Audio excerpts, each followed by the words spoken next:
Welcome friends. अभी हम discuss कर रहे हैं ऑर्गेनाइजेशन स्ट्रक्चर, यानी कि कोई भी ऑर्गेनाइजेशन जो होती है उसके स्ट्रक्चर को हम कैसे डिफाइन करते हैं। एक छोटा सा एग्जांपल मैं आपसे पूछता हूँ। जैसे मैंने आपसे पूछा कि आपका घर कैसा है जहाँ पर आप रहते हैं। आप में से कुछ लोग कहेंगे जी मैं फ्लैट में रहता हूँ, कुछ लोग कहेंगे मैं फ्लोर पर रहता हूँ, कुछ लोग कहेंगे मैं बंगलों में रहता हूँ। अब मैं आपसे पूछूंगा कि आपके घर में कितने कमरे हैं। आप मुझे बताएंगे आपके घर में 2 बेडरूम है या किसी के घर में 3 बेडरूम है, एक ड्राइंग रूम है, किचन है, लॉबी है, बाथरूम है, स्टेयर्स है। तो यानी कि मैंने अब आपसे क्या पूछा, आपके घर का स्ट्रक्चर। ऐसे ही अगर मान लीजिए आपकी ऑर्गेनाइजेशन है और मैं आपसे पूछता हूं कि आपका ऑर्गेनाइजेशन का स्ट्रक्चर कैसा है, तो आप क्या बोलेंगे? आप बोलेंगे जी हमारा जो काम है वो ट्रेडिंग का है या मैन्युफैक्चरिंग का है। हमारे कितने डिपार्टमेंट्स हैं, उन डिपार्टमेंट्स में कितने लोग काम करते हैं। इस तरीके से कोई भी ऑर्गेनाइजेशन के स्ट्रक्चर को डिफाइन किया जाता है। उसमें कितने डिपार्टमेंट हैं, कितने डिवीजन हैं, और जो डिपार्टमेंट्स हैं उसमें कितने लोग काम करते हैं। चलिए डेफिनेशन के थ्रू भी इसको समझते हैं। The framework with in which managerial and operating task are performed is called organisation structure. यानी वो फ्रेमवर्क जिसके अंदर सारे मैनेजर्स काम करते हैं और सारे ऑपरेटिंग टास्क परफॉर्म किए जाते हैं, उस फ्रेमवर्क को, उस स्ट्रक्चर को हम ऑर्गेनाइजेशन का स्ट्रक्चर कहते हैं। It specifies the relationship between people, work and resources. यानी कि लोग, उनके काम, उनके रिसोर्सेस क्या क्या होंगे उसको स्पेसिफाई किया जाता है। जैसा कि मैंने आपसे कहा कि ऑर्गेनाइजेशन स्ट्रक्चर में हम डिफाइन करते हैं आपके कंपनी में या ऑर्गेनाइजेशन में कितने डिवीजन हैं, कितने डिपार्टमेंट्स हैं। अब मसलन प्रोडक्शन डिपार्टमेंट की बात करें तो प्रोडक्शन मैनेजर जो होगा उसकी जिम्मेदारी होगी प्रोडक्शन डिपार्टमेंट को संभालने की।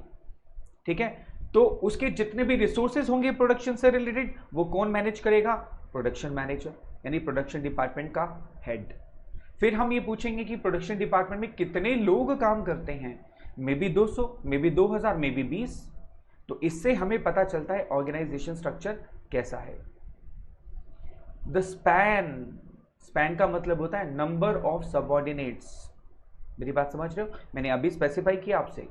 The span, I mean number of subordinates of management gives shape to the organisational structure. यानी कि जो स्ट्रक्चर होगा हमारा डिपार्टमेंट का वो बड़ा भी हो सकता है, छोटा भी हो सकता है। जैसे अक्सर क्या होता है प्रैक्टिकली, जो प्रोडक्शन डिपार्टमेंट होता है उसमें काफ़ी लोग होते हैं, मे बी 50, 100, 200। लेकिन अगर आप अकाउंट्स डिपार्टमेंट की बात करेंगे तो वहाँ 50-100 लोग नहीं होते हैं। मैक्सिमम लोग 2 भी हो सकते हैं, 10 भी हो सकते हैं, 20 भी हो सकते हैं, बट कंपैरेटिवली काफ़ी कम होते हैं। अगर मैं प्रोडक्शन डिपार्टमेंट की बात करूं वो बहुत बड़ा हो सकता है, लेकिन अकाउंट्स डिपार्टमेंट उतना बड़ा नहीं हो सकता। हाँ, हो सकता है कि अगर आप ट्रेडिंग कर रहे हैं तो प्रोडक्शन डिपार्टमेंट हो ही नहीं आपके ऑर्गेनाइजेशन में। आप सामान खरीदते हैं और बेचते हैं तो प्रोडक्शन का क्वेश्चन ही नहीं उठता। ऐसे में आपकी सेल्स डिपार्टमेंट काफ़ी बड़ा हो सकता है।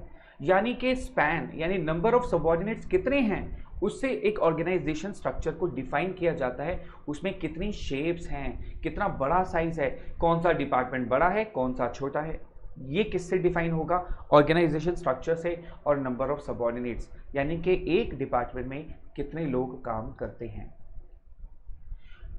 आपके सिलेबस में 2 तरीके के ऑर्गेनाइजेशन स्ट्रक्चर है जो डिफाइन किए हुए हैं। हालांकि ऑर्गेनाइजेशन स्ट्रक्चर बहुत सारे होते हैं। आप हायर स्टडीज़ में जाएंगे वहाँ पर आप और बहुत सारे ऑर्गेनाइजेशन स्ट्रक्चर पढ़ेंगे, लेकिन फिलहाल आपके सिलेबस में केवल 2 ही टाइप के ऑर्गेनाइजेशन स्ट्रक्चर हैं। एक है फंक्शनल स्ट्रक्चर और दूसरा है डिविजनल स्ट्रक्चर। ठीक है, तो आपको सिर्फ 2 ही स्ट्रक्चर को समझना है, एक फंक्शनल स्ट्रक्चर और एक डिविजनल।